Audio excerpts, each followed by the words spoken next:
Takže ahoj, tady Adžip a dneska si ukážeme kouzlo.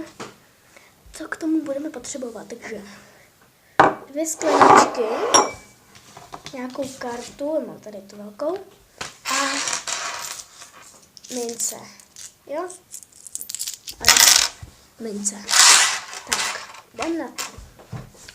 2 skleničky si položíme takto od sebe, takže to nebudeme potřebovat. Si to mince vezme do ruky, tak, a vidíme, jo, že máme mince v ruce, takže si do ruky, teď si vezmeme vlastně kartu a položíme, ať nespadne. A na to si položíme takhle skleničku, takže to máme takto. A teď vlastně si vezmeme ty mince do ruky samozřejmě. Tak. A sypeme. A teďka se na to podíváme. Takže jednu skleničku kartu dáme pryč a druhou skleničku. Takže tady máme jednu minci a tady jsou to druhé všechny. Takže máme děrovou sklenici. Takže to bylo dnešní kouzlo a ukážeme si to ještě jednou. Záhadu tohoto kouzla si teďka prozradíme. Takže kartu, mince, jednu skleničku.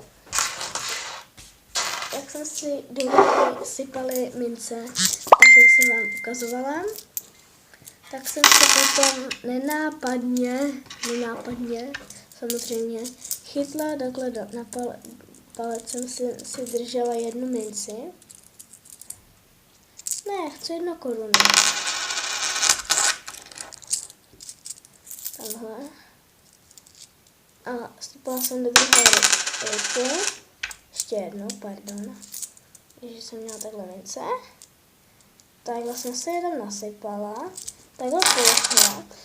Nenápadně jsem měla takhle tu minci v ruce. A teď tu kartičku.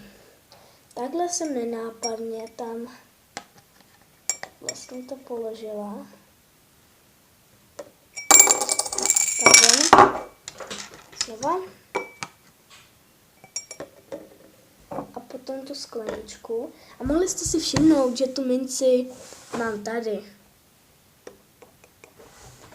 Potom, jak jsem si vzala zase ty mince, tak to už je jednoduché. Vezmu do druhé ruky a jak mám tady tu minci, tak jak jsme sypali, tak jsem tady touto mincí tam strčila a ona propadla.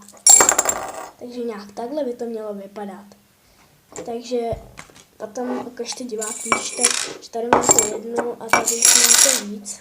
A určitě to zkuste taky a já se budu těšit u dalšího videa, takže ahoj! Ještě chvilku čekejte.